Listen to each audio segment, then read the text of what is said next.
Hey friends, how's your week going? Welcome back to our series on Poor Charlie's Almanack.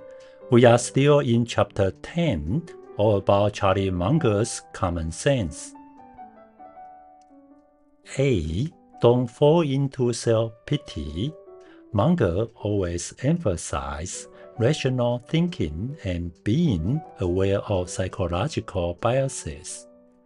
He considered self-pity one of the most dangerous mental states because it quietly grows inside and you might think it's justified. In other words, self-pity is like drinking poison and expecting someone else to die. It slowly eats away at your mind.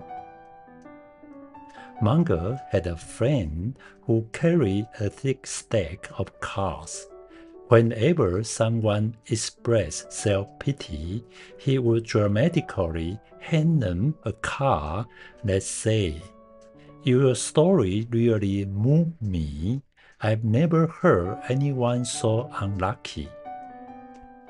It might seem like a joke, but the point is mental hygiene. Whenever you catch yourself feeling sorry for yourself, even in extreme situations like a child facing a serious illness, you must remember self-pity doesn't help.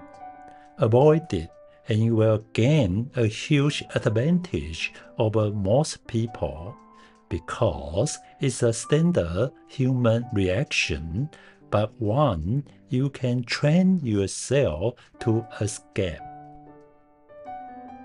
Munger's own son, Teddy, was diagnosed with leukemia at age 8. 1 year later, at age 9, he passed away. At the time, Munger was just 31, going through a divorce and financial pressure. It was an incredibly painful low point. Yet, he didn't give in to self-pity. He used rational thinking and resilience to keep moving forward. 9. Appeal to incentives, not logic. If you want to persuade someone, focus on their interest, not just reasoning. Munger gives an example from Solomon Brothers. A smart, noble general counsel once tried to advise a busy CEO to do the right thing, legally and morally. But the CEO kept postponing it. It was unpleasant work. Eventually, both the counsel and the CEO got blamed and their careers suffered. The better way, as Franklin suggested, appeal to people's self-interest instead of "this is the right thing to do." Say, if you ignore this, it could ruin you, damage your reputation, and destroy your business. Here's how to avoid that. Humans naturally respond more to incentives than logic. Show people how following your advice benefits them, or helps them avoid harm, and they are more likely to act. 10. Avoid bad incentives. A bad incentive is a reward or a system that encourages the wrong behavior instead of the right one. Common example: education. Only looking at the test scores. Encourage rote memorization, not true understanding. Work bonuses. Link it to short-term numbers. Employees chase immediate gain, ignoring long-term growth. Government policy. Reward catching snakes. people start farming snakes for reward.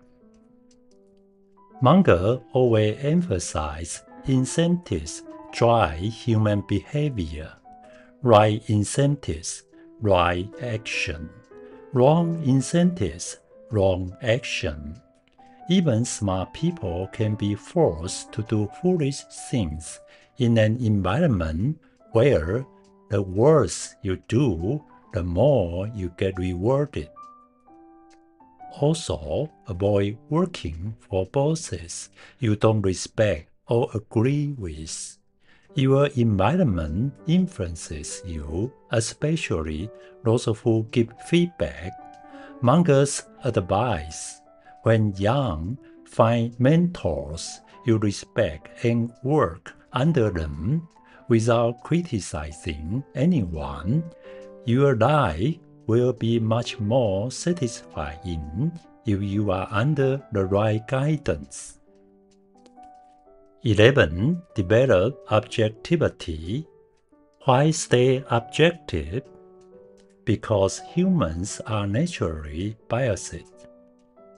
We look for evidence that supports what we believe and ignore what contradicts it. Even Darwin, passionate about his theories, paid attention to opposing evidence.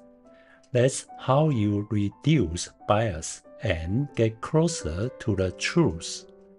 How cultivate objectivity? 1. Notice evidence that contradicts your beliefs. 2. Don't just gather information that supports you.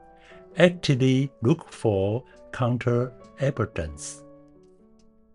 3. Practice reverse thinking. Use checklists to systematize decision-making.